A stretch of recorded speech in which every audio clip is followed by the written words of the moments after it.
You seem to be a very smart guy, and you seem to be a nice enough guy. Thank you, Senator. You seem smart as well. Don't you think your hyperbolic statements undermine your credibility? What hyperbolic statement did I make? You said, quote, they, referring to Republicans, think they can troll their way into us accepting ethnic cleansing, end quote. Your words, not mine. Did I read that correctly?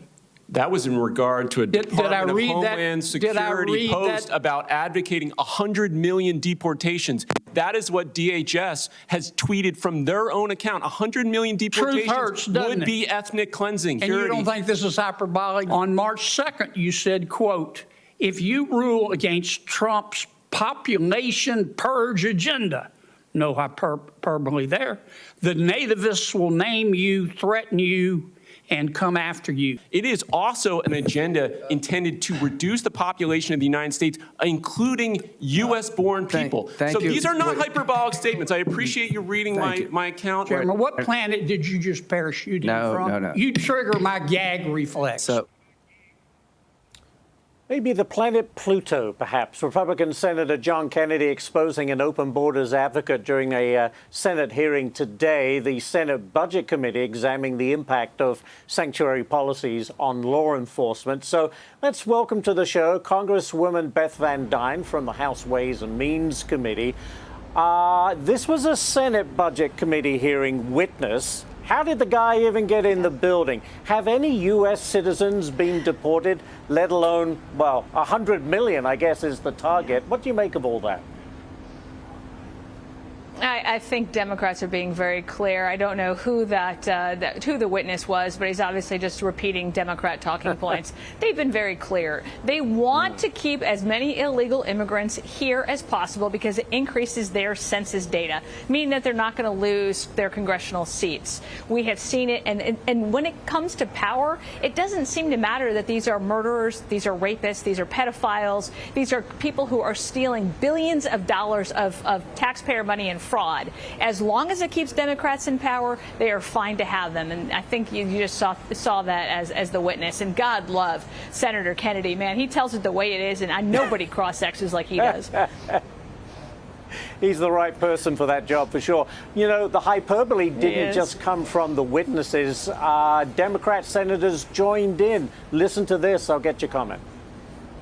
Trump has turned ICE into secret police. I can't believe that we now have secret police in America, but we do.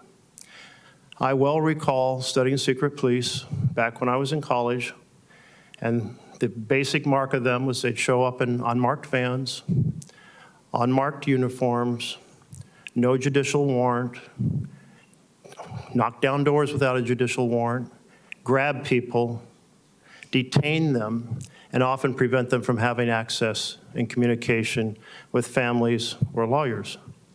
All of that's happening right now in America.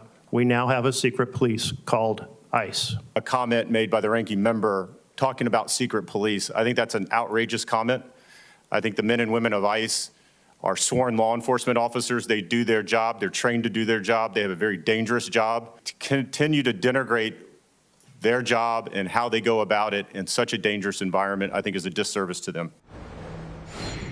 Secret police, really? They're trying to rid this country of illegal immigrants, some of which, of course, are criminals. And yet the Democrats want to protect them.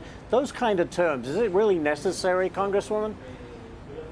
Of course not. It's lies, lies, more lies, and all they're trying to do is scare the American people. But what we do know is we've got sanctuary cities in this country, in California alone, who've released nearly 5,000 criminal illegal aliens. Some of those are accused of rape, murder, pedophilia, all because they do not want to work with Immigration and Customs Enforcement. In New York, that number is nearly 7,000 people. It's absolutely criminal what they're doing. And look, as a former mayor who worked with Immigration and Customs Enforcement to actually deport those criminal illegal aliens, I saw the benefit. People in our city love the fact that our crime was reduced and that more businesses wanted to move there, more families wanted to be able to thrive there. That's the reality. And for these Democrats who are pushing these policies, They have to understand it is a losing message, and the American people get it. I just don't understand how a community would protest ICE knowing that there are people within their community who are a real danger. They don't care. It's about power. It's about keeping those seats. It's about keeping the population up. We have seen it time and time again, and they are willing to look. You have one party who's willing to actually stick up for the American citizen, and you got another one who seems to be doing anything but. It's criminals. It's fraudsters. I don't understand the Democrat Party, but please tell me that the American people are going to get that and return the favor in November. Let's see. Congresswoman Beth Van Duyne, thank you very much for joining us today. We really appreciate it. Great to see you. Thank you.